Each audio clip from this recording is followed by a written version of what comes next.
Students, कैसे हैं आप सब। आप सभी का मेरे YouTube channel Ayush Singhal 24/7 classes में स्वागत है। आज मैं आप लोगों के साथ बात करूंगा इंफॉर्मेशन टेक्नोलॉजी, जिसका सब्जेक्ट कोड है 402 का क्लास 10th के लिए पार्ट 20 सब्जेक्ट स्पेसिफिक स्किल्स में यूनिट नंबर 3 आज हम डिस्कस करेंगे आपसे।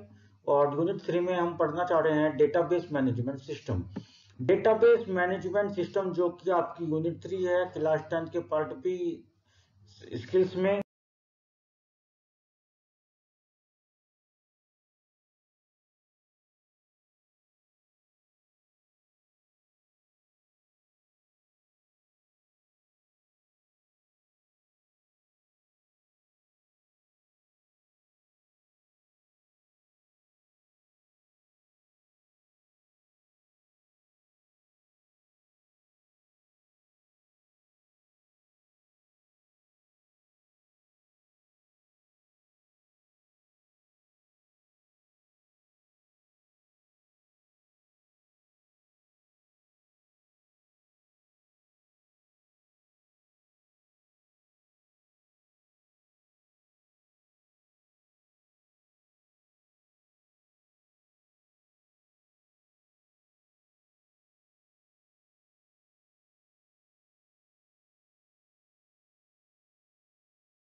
डीबीएमएस क्या होता है, डेटाबेस क्या होता है।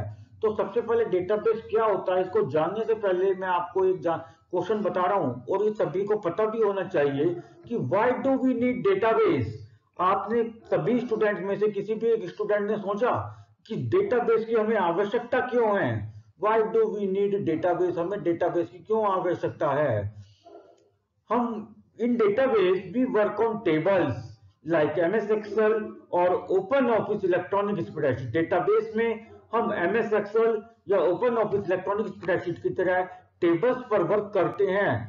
जब हमें डेटाबेस में भी टेबल्स पर ही वर्क करना है और उसी तरीके से टेबल्स मेंटेन करनी है जिस तरीके से आपने एमएस एक्सेल में या ओपन ऑफिस इलेक्ट्रॉनिक स्प्रेडशीट में टेबल्स को मेंटेन किया था। तो जब हमने इस वर्क काम को हम एक्सेल में सीख के आ चुके हैं, इलेक्ट्रॉनिक स्प्रेडशीट में हम इस चीज के कंसेप्ट को लर्न कर चुके हैं, तो फिर हमें डेटाबेस की आवश्यकता क्यों है। तो चलिए आगे के कंसेप्ट को कंटिन्यू करते हैं। When we work on electronic spreadsheet there may be a mistake by humans at the time of typing is that we can type और enter any two entries with the same details और the same name. जब हम electronic spreadsheet में हम work करते हैं तो humans के द्वारा, मनुष्य के द्वारा टाइपिंग की मिस्टेक हो सकती है, टाइपिंग करते समय मिस्टेक हो सकती है। वो मिस्टेक किस प्रकार की हो सकती है। वी कैन टाइप और enter any two entries with the same details और सेम नेम। हम कोई भी दो एंट्रीज को या दो रिकॉर्ड्स को एक ही डिटेल्स के साथ, एक ही नेम के साथ एंटर कर सकते हैं। ठीक है, एग्जाम्पल के लिए मैंने आपको एक्सप्लेन करने की कोशिश करी गई है। एग्जाम्पल कंसिडर करते हैं। जैसे कि मैं आपको यहाँ पे बताना चाह रहा हूँ, for example if we maintain the records of all student of a class, आप सभी स्टूडेंट जो है अपनी क्लास का सभी स्टूडेंट्स का रिकॉर्ड को मेंटेन करना चाहते हैं इन the form of tables on the electronic spreadsheet.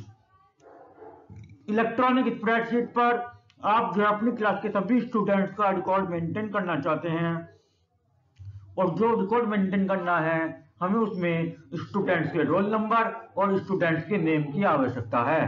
तो we need roll number and name of students to enter और मेंटेन द रिकॉर्ड्स को मेंटेन करने के लिए या रिकॉर्ड्स को या डिटेल्स को टाइप करने के लिए मुझे दो चीजों की आवश्यकता है, role number and name of the student.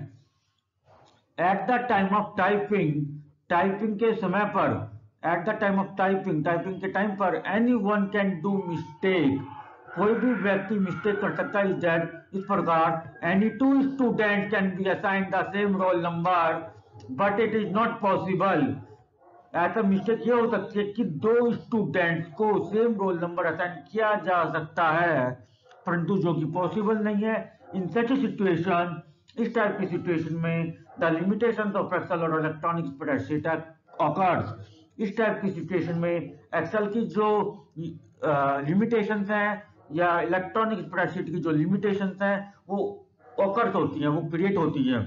तो this is the limitation of Excel और electronic spreadsheet. To solve this limitation of Excel और electronic spreadsheet we need a database. Excel और इलेक्ट्रॉनिक स्प्रेडशीट की लिमिटेशन को solve out करने के लिए, किसी भी प्रकार की उसकी जो समस्याएं हैं, उसकी जो लिमिटेशंस हैं, उसकी जो ड्रॉबैक्स हैं, उनको सॉल्व आउट करने के लिए, उनका समस्या का समाधान निकालने के लिए हमें डेटाबेस की आवश्यकता होती है। We need a database. तो in short we can say that we need a database to modify or to solve the problems or the limitations or the drawbacks which are occurred in the electronic spreadsheet or MS Excel या open office spreadsheet. Is that, अब पूछा जा सकता है कि exam में आपसे कि एक्सेल की या इलेक्ट्रॉनिक स्प्रेडशीट की लिमिटेशन क्या है। Limitation is that at the time of typing anyone can do the mistake in such a way that the same roll number can be assigned one or more students which cannot be possible। Typing के time पर किसी भी व्यक्ति के द्वारा typing mistake करके ऐसा किया जा सकता है कि दो से ज्यादा स्टूडेंट्स को एक ही रोल नंबर को असाइन कर दिया गया, परंतु ये पॉसिबल नहीं है। इस टाइप की लिमिटेशंस को सॉल्व आउट करने के लिए हमें डेटाबेस की आवश्यकता होती है। It is also called as limitations of electronic. अगर आपसे एग्जाम में पूछा जाता है कि इलेक्ट्रॉनिक स्प्रेडशीट की लिमिटेशंस क्या है, तो वो आप ये लिख सकते हैं। और आपसे ये पूछा जाता है कि डेटाबेस की हमें आवश्यकता क्यों है, तो भी इसमें आपका आंसर यही रहेगा जो मैं यहाँ पे एक्सप्लेन करूँ। तो मैं उम्मीद करता हूं कि आपको ये जो कंसेप्ट है कि हमें डेटाबेस की क्यों रिक्वायरमेंट है, और इलेक्ट्रॉनिक स्प्रेडशीट का जो कंसेप्ट है, टेबल्स में भी हम वर्क कर रहे हैं, तो उसकी लिमिटेशंस क्या हैं, उसकी ड्रॉबैक्स क्या हैं, और उसके रिस्पॉन्स में हम डेटाबेस को यूज कर रहे हैं, तो डेटाबेस की हमें क्यों आवश्यकता पड़ी, और इस तरीके की प्रॉब्लम जो इलेक्ट्रॉनिक स्प्रेडशीट में आ रही है वो डेटाबेस में कैसे रेक्टिफाई की जाएंगी, कैसे सॉल्व आउट उनको किया जाएगा, वो अभी हम आगे पढ़ेंगे अपनी क्लास में, वीडियो में देखेंगे। ठीक है, तो चलिए आगे चलते हैं। To solve this problem we need database. इस टाइप की समस्या को सॉल्व करने के लिए हमें डेटाबेस की आवश्यकता होती है। तो स्टूडेंट्स, मैं आपको दोबारा रिपीट कर दूं कि ये जो स्टेटमेंट है ये आपको ध्यान रखनी है कि ये जो मैंने आपको यहाँ पे कंसेप्ट एक्सप्लेन किया है, ये आपका इलेक्ट्रॉनिक स्प्रेडशीट की लिमिटेशन भी है, और ड्रॉबैक्स या लिमिटेशंस ऑफ इलेक्ट्रॉनिक स्प्रेडशीट के साथ साथ डेटाबेस की रिक्वायरमेंट का भी question. Why do we require a database, हमें डेटाबेस की आवश्यकता क्यों। कई बार एग्जाम में क्वेश्चन पूछ लिया जाता है कि डेटाबेस की आवश्यकता क्यों है, तो उसमें भी आपको ये ही आंसर लिखना है। आगे चलते हैं हम अपनी क्लास। स्टूडेंट शुरू करते हैं। अभी जैसे मैंने आपको बताया कि लिमिटेशंस ऑफ इलेक्ट्रॉनिक स्प्रेडशीट और why do we need a database, हमें डेटाबेस की आवश्यकता क्यों है। तो हम बताने वाला हूं मैं आपको अब कि डेटाबेस क्या होता है, यानी कि मीनिंग ऑफ डेटाबेस। अब हम पढ़ेंगे what is the meaning of database, database का मीनिंग क्या है, यानी कि डेटाबेस की क्या आवश्यकता है, ये तो हमने पढ़ लिया। ठीक, अब डेटाबेस की मीनिंग क्या है, डेटाबेस का मतलब क्या है, अर्थ क्या है। The word database is derived from two words namely data and base. Database जो शब्द है वो दो शब्दों से डिराइव किया गया है। First is data and second is base. Data refers to the raw facts which can be stored in the form of text, graphics, audio, video and images. Data जो है उन सभी रॉ फैक्ट्स को refer करता है, उन सभी आंकड़ों को रेफर करता है जिस प्रकार के, जब कोई आंकड़ा, फैक्ट्स या कोई भी डेटा, कोई भी कोई भी किसी प्रकार का कोई भी डेटा मेरे पास है तो स्टोर किया जा सकता है in the form of text, text की फॉर्म में स्टोर, यानी कि इन the form of typing method, graphics की फॉर्म में हो यानी कि एनिमेशंस की फॉर्म में हो, audio, video and images. Multiple forms of data can be stored. Data जो है आपका फैक्ट्स है, तथ्य है, आंकड़े हैं जो मल्टीपल फॉर्म्स में स्टोर किया जा सकता है, जैसे आपका टेक्स्ट हो गया, ग्राफिक्स है, ऑडियो, वीडियो एंड इमेजेस। उसके बाद दूसरा वर्ड मैंने आपको बताया था डेटाबेस में, base. Base refers to the supportable material to maintain raw data. Raw data को मेंटेन करने के लिए, जो ऊपर अभी हमने डेटा का मीनिंग पढ़ा, उस डेटा को मेंटेन करने के लिए जो सपोर्टेबल मटेरियल की आवश्यकता होती है। सपोर्ट मीन जो मटेरियल, जो टूल्स का यूज करके उस डेटा को प्रोसेस किया जाता है, उस डेटा को कन्वर्ट किया जाता है एक मीनिंगफुल इंफॉर्मेशन में, और उस मीनिंगफुल इंफॉर्मेशन को कन्वर्ट होने के बाद उस डेटा को टेबल्स की फॉर्म में अरेंज किया जाता है। That supportable material is known as base.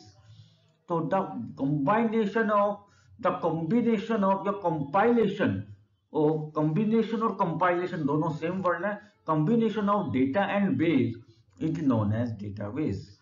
Data means facts which can be stored in the form of text, graphics, audio, video and images. Base refers to the supportable material.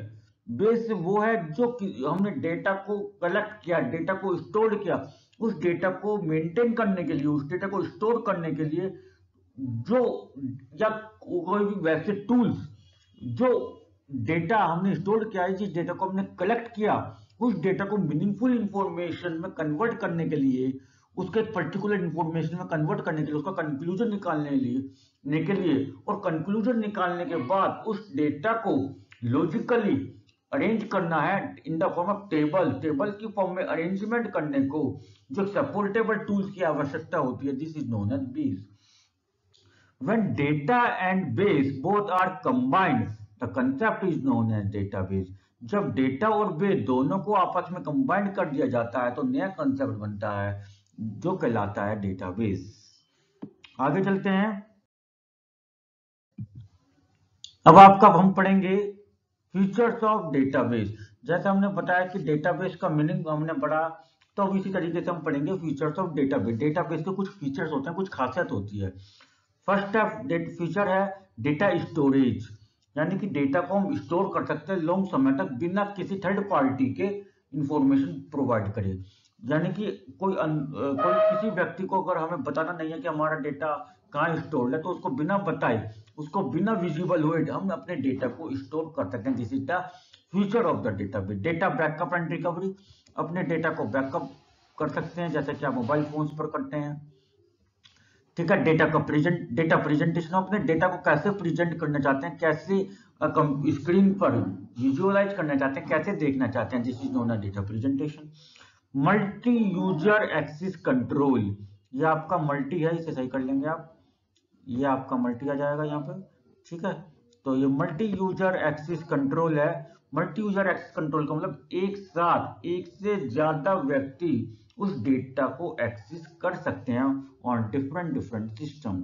अलग अलग systems पर एक ही प्रकार के data को access करने का feature कहलाता है डेटाबेस में, और इस फीचर को बोलते हैं multi user access control. And this feature is available only in database, it can not be available in any concept which you have learn earlier. जो कंसेप्ट आपने स्टार्टिंग में लर्न करे हैं, जैसे डिजिटल डॉक्यूमेंटेशन आपने पढ़ा, इलेक्ट्रॉनिक स्प्रेडशीट आपने पढ़ा, 9th क्लास में आपने पावर पॉइंट पढ़ा था, तो उस टाइप के कंसेप्ट में ये नहीं था कि मल्टी यूजर एक्सेस कंट्रोल, परंतु इसमें आपका है आप सभी डिफरेंट यूजर अलग डिफरेंट सिस्टम्स पर एक ही प्रकार के डेटा को एक्सेस कर सकते हैं।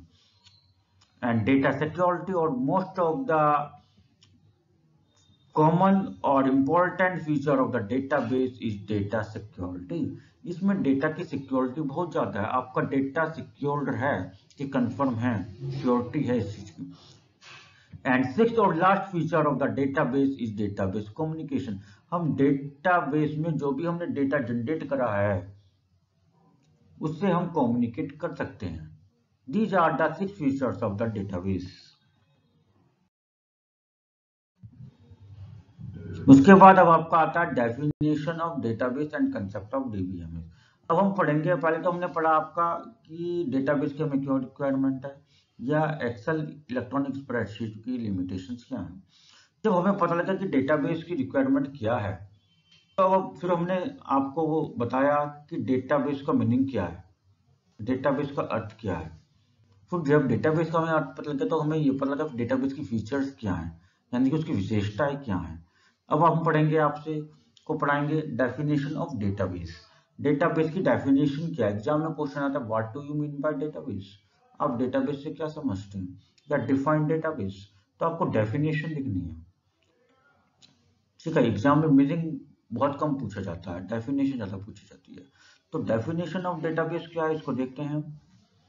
Database is a collection of logically related data items stored in an organized manner in the form of tables. Database क्या है? Database is a collection of logically related data items. Logical, ध्यान दें आप शब्दों पर, logical related, logical है यानी कि लॉजिकली एक जो डेटा आपने स्टोर किया है वो डेटा एक दूसरे वैल्यू से लॉजिकली रिलेटेड है। कुछ ना कुछ आपस में जो डेटा में वर्ड्स हैं आपने टाइप करे हैं, जो भी आपने टाइपिंग करा है, जो भी फिगर्स आपने लिए हैं, जो भी टेक्स्ट है, ग्राफिक्स है, जो भी जिस प्रकार का भी आपका डेटा है वो आपस में एक दूसरी वैल्यू से, एक दूसरे वर्ड से, एक दूसरे ऑडियो से, वीडियो से, इमेजेस से, ग्राफिक्स से किसी ना किसी रूप में लॉजिकली रिलेटेड है एक दूसरे से रिलेटेड है। Which can be stored in an organized manner, जिसको स्टोर किया जा सकता है एक पर्टिकुलर मैनर में, एक पर्टिकुलर सिक्वेंशियल ऑर्डर में, इन द फॉर्म ऑफ टेबल। और किसकी फॉर्म में अरेंज किया जाएगा? इन the form of tables only. ध्यान रखें, टेबल्स की फॉर्म में जब किसी प्रकार के लॉजिकल डेटा को अरेंज किया जाता है या उस टाइप के डेटा को कलेक्शन किया जाता है, and the information being stored can be added. और जो टेबल्स की फॉर्म में इंफॉर्मेशन को, डेटा को कलेक्ट करा, डेटा को कलेक्ट करने के बाद उसको टेबल्स की फॉर्म में अरेंज करा, और टेबल्स की फॉर्म में जब अरेंज करा तो वो इस तरीके से अरेंज करा कि वो डेटा जो है हर एक टेबल के हर एक कॉलम से या हर एक रो से किसी ना किसी रूप में रिलेटेड है, लॉजिकली रिलेटेड है, उसका मीनिंग है, एक दूसरे से रिलेशन रखता है, वैल्यू हर एक वर्ड। ठीक, तो वो जो इंफॉर्मेशन हमने स्टोर करी, वो रिलेशन क्रिएट करा, उस डेटा को, मीनिंगफुल इंफॉर्मेशन को उसमें हम ऐड भी कर सकते हैं, नया डेटा को ऐड करते हैं। रिट्राइव्ड कर रहे हैं, रिट्राइव्ड मींस उसको डिस्प्लेड करवाना, कंप्यूटर की स्क्रीन पर शो करवाना है। मॉडिफाइड मींस अपडेट, आपको उस डेटा में कुछ अपडेशन करना है, कुछ करेक्शन करना है। And deleted the data according to the requirement, और उस डेटा को जरूरत ना होने पर फ्यूचर में उसको परमानेंटली डिलीट कर देना है अपनी रिक्वायरमेंट के अनुसार। ये जो कंसेप्ट है आपका डेटाबेस कहलाता है। तो इन समरी और in short we can say that, या एग्जाम में आपसे पूछा जाता है what define the database, database को डिफाइन करें तो आप क्या लिखेंगे? Database is a collection of logically related data items which can be stored in an organized manner in the form of tables. Database क्या है? एक related data, logically data items का कलेक्शन है जिसको टेबल्स की फॉर्म में arrange किया जा सकता है। And this data can be added, या in this data we can add, retrieve, update और deleted according to the requirement. तो हम अपनी आवश्यकता के अनुसार, रिक्वायरमेंट के अनुसार उस डेटा में कुछ भी इंफॉर्मेशन को ऐड कर सकते हैं, उसमें से किसी प्रकार की इंफॉर्मेशन को रिट्राइव कर सकते हैं, यानी कि डिस्प्ले करवा सकते हैं कंप्यूटर की स्क्रीन पर, या मॉडिफाई, अपडेट कर सकते हैं, और जरूरत ना होने पर उसको पर डिलीट भी कर सकते हैं। This is known the definition of database. अब बात करें हम आपसे concept of DBMS, the software which is used to create, update और modified and retrieved or displayed data is known as DBMS. The software which is used to create, एक वो software जो इन सभी कंसेप्ट को प्रैक्टिकली इंप्लीमेंट करने के लिए use किया जाता है, यानी कि एक वो सॉफ्टवेयर जिसमें हम डेटाबेस को क्रिएट करते हैं। डेटाबेस को क्रिएट करने के बाद उसमें किसी प्रकार के डेटा को टेबल्स की फॉर्म में अरेंज किया जाता है और उस डेटा को अपडेट करा जाता है अपने रिक्वायरमेंट के अनुसार डेटा क्रिएट करने के बाद, यानी कि मॉडिफाई किया जाता है, एंड रिट्राइव किया जाता है, यानी कि अपनी आवश्यकता के अनुसार उस डेटा को डिस्प्ले करवाया जाता है कंप्यूटर की स्क्रीन पर। इस टाइप के सॉफ्टवेयर को जो हम यूज करते हैं प्रैक्टिकल इंप्लीमेंट करने के लिए, उसको कहते हैं DBMS. DBMS stands for database management system. DBMS क्या कहलाता है? Database management system. डीबीएमएस को हम डेटाबेस मैनेजमेंट सिस्टम कहते हैं। तो आपको यहाँ पे दो कंसेप्ट मैंने यहाँ पे क्लियर करे हैं, एक तो डेटाबेस की डेफिनेशन एंड डीबीएमएस क्या होता है, कंसेप्ट ऑफ डीबीएमएस। तो डेटाबेस की डेफिनेशन हो गई आपकी, और डीबीएमएस किसको कहते हैं ये भी बता दिया गया। डीबीएमएस में आपके चार आपकी कंसेप्ट आते हैं: creation of database, updation of database, retrieval of database, 3 and deletion of database, which cannot be mentioned here due to some restrictions or constraint, is known as database management system. Or in short, we can say that it is a DBMS. When we practically implement the concept of theoretical database, is known as DBMS. जब हम database के theoretical concept को practically implement करते हैं तो उसको DBMS कहा जाता है, डेटाबेस मैनेजमेंट सिस्टम कहा जाता है। अब हम बात करेंगे कि एडवांटेजेस ऑफ डीबीएमएस। डेटाबेस क्या होता है, क्या अर्थ है, क्या मीनिंग है, क्या उसकी डेफिनेशन है, ठीक, और डीबीएमएस किसे कहते हैं ये हमने पढ़ लिया। तो अब हम पढ़ेंगे एडवांटेजेस ऑफ डीबीएमएस। डीबीएमएस के फायदे क्या है। हमने ये तो पढ़ लिया कि डेटाबेस की जरूरत क्या है। अब डेटाबेस की जरूरत है हमने पढ़ लिया कि डेटाबेस की इस वजह से जरूरत है। अब डेटाबेस के बाद हमने पढ़ लिया कि जो है डीबीएमएस भी कोई चीज होती है, यानी कि जब प्रैक्टिकली हम इम्प्लीमेंट करेंगे डेटाबेस के कंसेप्ट को और उसमें अपडेशन करेंगे, डेटा को क्रिएट करेंगे, डेटा को अपडेट करेंगे, डेटा को डिस्प्ले करवाएंगे, डेटा को डिलीट करेंगे। This is known as DBMS, उसको हम डीबीएमएस कह रहे हैं। तब डीबीएमएस में हम क्यों करें हम, तो इसके लिए हम डीबीएमएस के कुछ एडवांटेजेस हैं। ये एडवांटेजेस आपके एग्जाम में काफी ज्यादा पूछे जाते हैं और यहाँ पे मैं आपको 9 एडवांटेजेस आपके साथ डिस्कशन करने वाला हूँ। फर्स्ट एडवांटेज आपका फर्स्ट है organized storage. The data in the database organized manner so that the retrieval of required data is fast and accurate. Database में जो भी आपने डेटा स्टोर करा वो ऑर्गेनाइज्ड मैनर में था, यानी कि टेबल फॉर्म में अरेंज करा था, स्टोर करा था। इस प्रकार स्टोर करा था उस डेटा को कि जो भी हमें उस पर डेटा को रिट्राइव करने की आवश्यकता हो यानी कि उस डेटा को डिस्प्ले करवाने की आवश्यकता हो, विजुअलाइज करने की आवश्यकता हो, तो उस डेटा को जल्दी से जल्दी फास्ट स्पीड के साथ रिट्राइव कर सकते हैं, और जो डेटा रिट्राइव होकर आएगा वो बिल्कुल एक्यूरेट हो, 100% कंफर्म हो, सही हो, करेक्ट हो। 99.9% भी अगर आपका करेक्ट है तो वो डेटा करेक्ट नहीं कहा जाएगा, डेटाबेस में वो जीरो कहा जाएगा, यानी कि वो डेटा गलत है। अगर 100% कंफर्म डेटा है, करेक्ट है, तो that data is known as accurate. तो और डीबीएमएस में ऐसा ही होता है, जब भी हम डेटा को क्रिएट करने के बाद, टेबल्स की फॉर्म में डेटा को क्रिएट करने के बाद उसको जब रिट्राइव करते हैं तो डेटा हमारा बहुत तेजी से रिट्राइव किया जाता है, स्पीड यानी कि बहुत फास्ट होती है, और बिल्कुल 100% एक्यूरेट डेटा आपका रिट्राइव होता है। This concept is known as accurate concept, and it is the most important advantage of the DBMS। तो DBMS का यही एडवांटेज है जिसकी वजह से हम DBMS को हायर लेवल पे इलेक्ट्रॉनिक स्प्रेडशीट की जगह यूज करते हैं। सेकंड है data analysis. It helps in analysis of data based on certain criteria.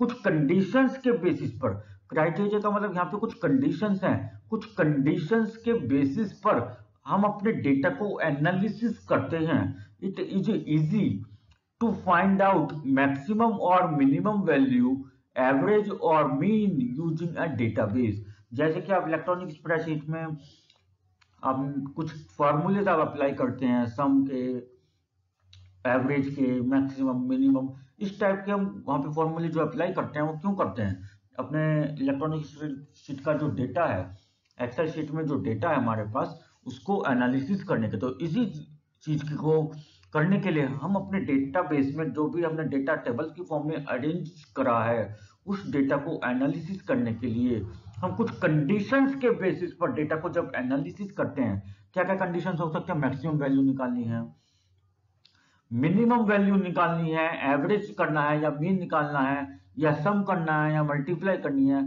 तो इस तरीके से हम कुछ कंडीशंस के बेसिस पर डेटा को एनालिसिस कर सकते हैं। This is also the advantages of DBMS.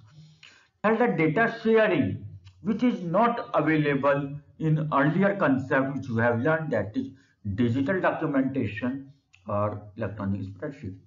Data sharing, if the same data set is required for different applications, then the database can be shared with other application. इसमें कहा गया है आपसे, अगर आपने डेटाबेस में कोई डेटा क्रिएट करा है और फिर डेटाबेस में डेटा क्रिएट करने के बाद आप किसी और सॉफ्टवेयर पर वर्क कर रहे हैं और वहां पे भी आपको उसी प्रकार के डेटा की आवश्यकता पड़ी जो डेटा आपने डेटाबेस में क्रिएट करा था, तो आपको उस डेटा को उस एप्लीकेशन पर दोबारा बनाने की जरूरत नहीं है, उस एप्लीकेशन में उस सेम डेटा को दोबारा क्रिएट करने की जरूरत नहीं है। हम उस एप्लीकेशन के साथ साथ उस एप्लीकेशन के साथ हम अपने डेटाबेस के डेटा को शेयर कर सकते हैं। This is known as the concept of data sharing in the database. इसी कंसेप्ट को डेटाबेस में डेटा शेयरिंग कहा जाता है। जब दूसरे डेटा को डेटाबेस में क्रिएट करने के बाद दूसरे सॉफ्टवेयर एप्लीकेशंस के साथ उसको शेयर किया जाता है, शेयर करते हैं, जैसा कि इलेक्ट्रॉनिक स्प्रेडशीट में अवेलेबल नहीं था। फोर्थ आता है आपका मोस्ट इंपॉर्टेंट एडवांटेज है, जो कि आपकी लिमिटेशन थी, मैंने आपको बताया था इलेक्ट्रॉनिक स्प्रेडशीट की लिमिटेशन में, वही आपका एडवांटेज यहाँ पे भी आ गया, डेटा रिडंडेंसी। इस पॉइंट को स्टूडेंट आप जरूर तैयार करें, एडवांटेज इसमें जरूर लिख के आए इसको एग्जाम में। Data redundancy, redundancy means same data duplicated और reflected in different places on a single table. एक ही टेबल में आप एक ही प्रकार का डेटा डुप्लीकेट रिफ्लेक्ट हो रहा है। Redundancy means same data duplicated और रिफ्लेक्टेड इन डिफरेंट प्लेस, अलग अलग प्लेस पर, अलग अलग पोजीशन पर, अलग अलग लोकेशन पर एक ही प्रकार का डेटा यानी डुप्लीकेट डेटा रिफ्लेक्ट हो रहा है। इसी प्रकार के डेटा को डेटा रिडंडेंसी या रिडंडेंट डेटा कहा जाता है। जैसे एग्जांपल मैंने आपको लिया है यहाँ पे, two students whose names are Saurabh and Arpit had assigned the same roll number 24 to both। दो स्टूडेंट्स हैं, एक क्लास में दो स्टूडेंट्स हैं, एक का नाम है सौरभ, एक का नाम है अर्पित। had assigned the same roll number 24 to both। हमने क्या करा, उन दोनों स्टूडेंट्स को एक ही रोल नंबर असाइन कर दिया, रोल नंबर 24। सौरभ का भी रोल नंबर 24 है और अर्पित का भी roll number 24। It is the case of data redundancy. ये डेटा रिडंडेंसी का केस है, यानी कि, और इसको हम डीबीएमएस के डेटाबेस के टूल्स के द्वारा डीबीएमएस में इसको रिमूव कर देंगे, रिडंडेंट कर देंगे, इस डुप्लीकेट डेटा को रिमूव कर देंगे। तो so it is the most important advantage of DBMS. And fifth advantage is data consistency. ये भी आपका इंपॉर्टेंट एडवांटेज है, ठीक है, इसको भी तैयार करेंगे। Data consistency by minimizing data redundancy. जैसे मैंने अभी ऊपर फोर्थ पॉइंट में आपको पढ़ा कि डेटा रिडंडेंसी को, आपको डुप्लीकेट डेटा को कैसे रिडंडेंट करना है, कैसे मिनिमाइज करना है। The chances of inconsistent data being stored is reduce.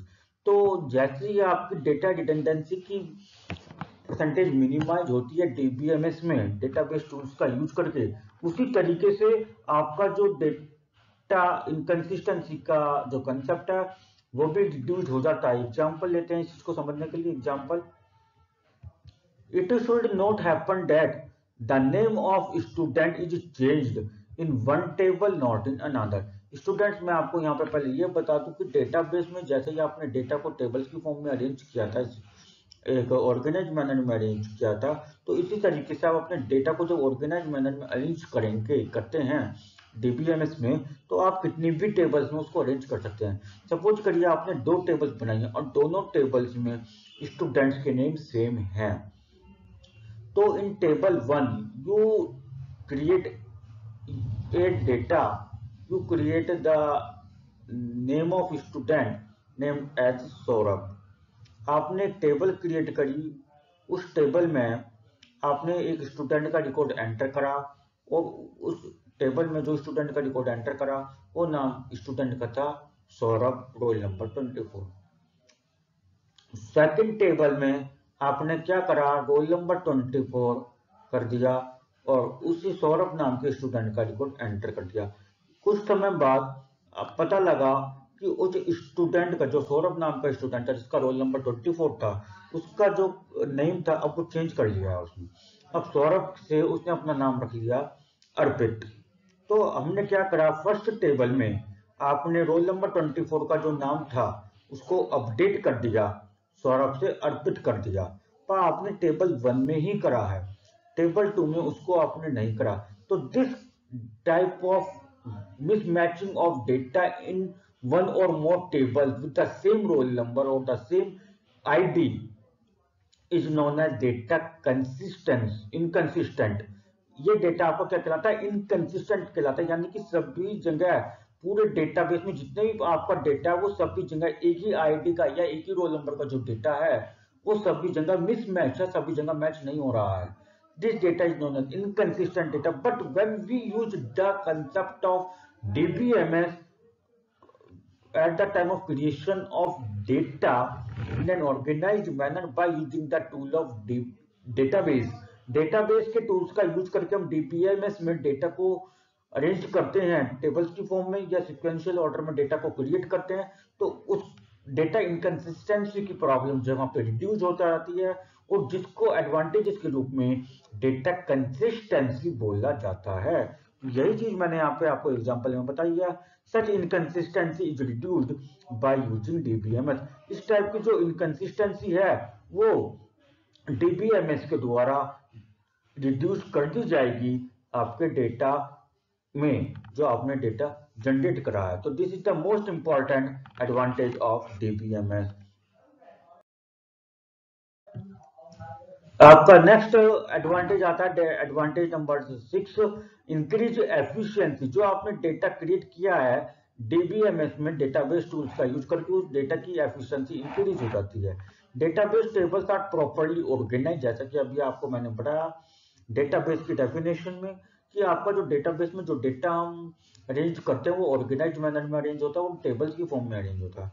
तो इसी वजह से यहाँ पे बताया कि जो डेटाबेस में टेबल्स हैं वो प्रॉपर्ली ऑर्गेनाइज होती हैं, सेव होती हैं और उस टेबल में जो डेटा आपका स्टोर्ड होता है वो रीड किया जा सकता है। And searching data can be carried out efficiently. और टेबल्स में जो भी डेटा स्टोर्ड है उसको उसमें से डेटा को आराम से सर्च भी करा जा सकता है। जिससे आपका डेटा जो है प्रॉपरली आपका मेंटेन रहे।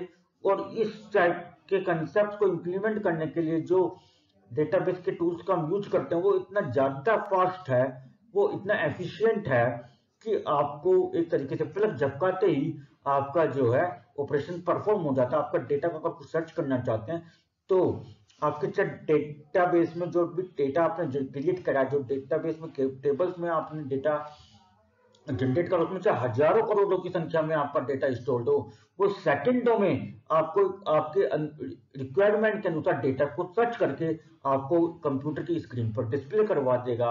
इस वजह से इसकी डेटाबेस में डेटा को जो हम डीबीएमएस में जो डेटा को हम क्रिएट करते हैं डेटाबेस टूल्स के द्वारा, उसका एक एडवांटेज ये भी है कि उसकी एफिशिएंसी बहुत ज्यादा होती है बाकी अदर एप्लीकेशन के द्वारा जो डेटा क्रिएट किया जाता है उनके कंपैरिजन में।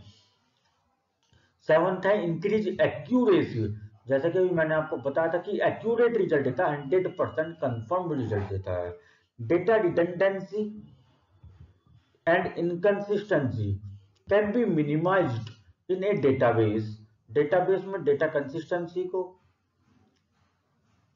डेटा रिडंडेंसी, डेटा इनकंसिस्टेंसी, इनको मिनिमाइज किया जा सकता है। ये कैसे मिनिमाइज होना मैं भी आपके साथ डिस्कशन कर चुका हूँ। डेटा रिडंडेंसी भी कर दिया, डेटा कंसिस्टेंसी भी कर दिया, और इनकंसिस्टेंट डेटा क्या होता है ये भी मैंने आपको बता दिया। ठीक है, तो इस टाइप की प्रॉब्लम्स को मिनिमाइज कर दिया जाता है and the data is derive accurately from the database. और उसके साथ साथ डेटाबेस में से डेटा आपका जो रिट्राइव किया जाता है वो एक्यूरेट रिट्राइव किया जाता है। अगर आपने कोई कंडीशन वहां पे दी तो उस कंडीशन के अनुसार जो डेटा मैच कर रहा हो वही डेटा आपको डिस्प्ले करवाया जाएगा। अब आपका आता है यहाँ पे इंक्रीज वैलिडिटी। इंक्रीज वैलिडिटी में क्या है, properties of different data fields can be assigned eight the time of creation of database.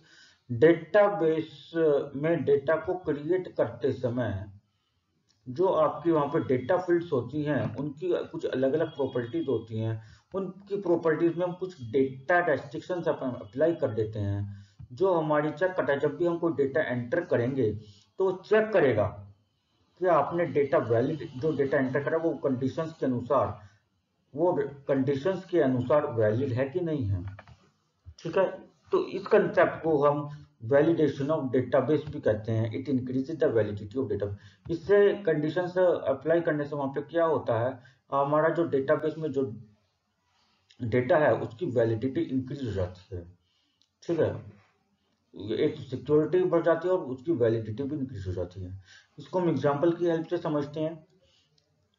We can set a restriction while creating table in a database। जब हम डेटाबेस में table को create करते हैं तो वहां पे कुछ रेस्ट्रिक्शंस हम सेट कर सकते हैं। सच दैट इस प्रकार सेट कर सकते हैं कि the amount of fees being entered should be more than 1000। जो आपकी फीस का अमाउंट है वो 1000 से ज्यादा होना चाहिए। अगर आपने फीस वाले कॉलम में अगर वैल्यू 1000 से नीचे आप एंटर करेंगे तो वो आपका डेटा इनवैलिड हो जाएगा, वो दिखा देगा नॉट वैलिड डेटा।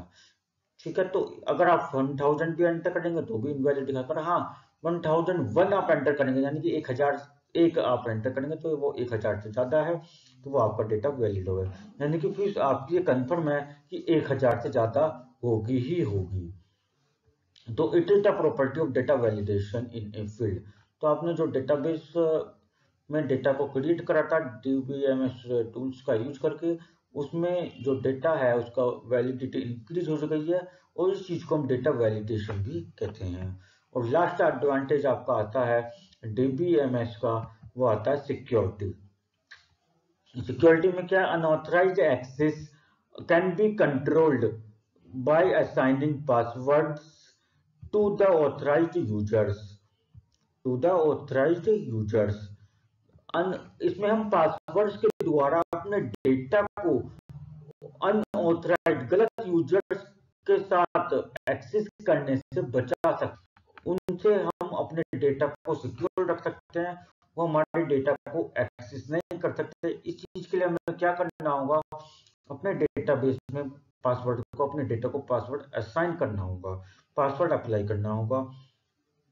तो किसको अप्लाई करना होगा, डेटा को भी अप्लाई करना होगा, और जो हमारे ऑथराइज यूजर हैं, जो हमारे डेटाबेस पर वर्क कर रहे हैं, उनको हमें पासवर्ड्स देना होगा, उनको पासवर्ड हम प्रोवाइड करेंगे, उस पासवर्ड का यूज करके ही वो डेटाबेस पर वर्क कर सकते हैं। तो जब तक वो पासवर्ड किसी दूसरे व्यक्ति को पता नहीं लगेगा, ठीक है, और डेटा मैंने जो जनरेट करा वो किस नाम से जनरेट करा है, जो टेबल में मैंने डेटा क्रिएट करा है, टेबल के फॉर्म में मैंने डेटा को अरेंज कराया है, वो टेबल मैंने किस नाम से सेव करी, जब तक ये इन्फॉर्मेशन नहीं पता लगेगी तो अनऑथराइज यूजर जो है हमारे डेटा को एक्सेस नहीं कर सकता, क्योंकि वो पासवर्ड भी सिक्योर्ड है और वो विजिबल भी नहीं है बहुत तरीके से। तो data is maintained in such a manner, तो डेटाबेस में डेटा को आपका इस तरीके से मैनेज किया जाए, मेंटेन किया जाता है in such a manner that unauthorized users are not able to access that data. जो अनऑथराइज्ड यूजर्स हैं वो आपके डेटा को एक्सेस नहीं कर सकते, वो एबल नहीं होंगे आपके डेटा को एक्सेस करने के लिए। तो this security technique is known as encryption. इस सिक्योरिटी टेक्निक को हम कंप्यूटर लैंग्वेज में इंक्रिप्शन टेक्नोलॉजी भी कहते हैं, इंक्रिप्शन टेक्निक भी कहते हैं। हालांकि परंतु आपको परेशान नहीं होना है, क्योंकि इंक्रिप्शन टेक्निक आपके सिलेबस में नहीं है।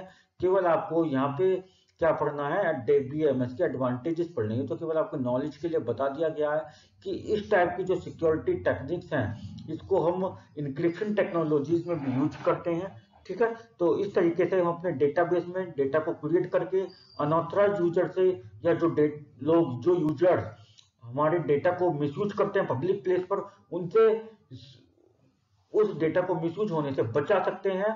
कैसे बचाएंगे, जो हमारे ऑथराइज्ड यूजर्स हैं, जो हमारे यूजर्स हैं, उनको पासवर्ड प्रोवाइड करके हम अपने डेटा को सिक्योर रख सकते हैं। This is the most important advantage of the DBMS। तो स्टूडेंट्स, हमारा जो डेटाबेस का जो बेसिक कंसेप्ट है वो यहाँ पे कंप्लीट हो जाते हैं। आज की क्लास में आप जो बेसिक कंसेप्ट आपको समझाए गए, इन्हीं को अच्छे से समझें और इन्हीं को रिवाइज करें। तो आपको वीडियो कैसे लगी, प्लीज वीडियो के कमेंट बॉक्स में जाकर कमेंट करके जरूर बताएं। और हाँ, यदि आपने अभी तक मेरे यूट्यूब चैनल को सब्सक्राइब नहीं करा है तो प्लीज चैनल को सब्सक्राइब करें, लाइक करें, शेयर करें और बेल आइकन नोटिफिकेशन को जरूर प्रेस करें, जिससे आपके साथ साथ आपके सभी फ्रेंड्स और क्लासमेट्स भी इस टाइप की वीडियोस का फायदा उठा सकें और बोर्ड एग्जाम में अच्छे मार्क्स ला सकें। Thank you, have a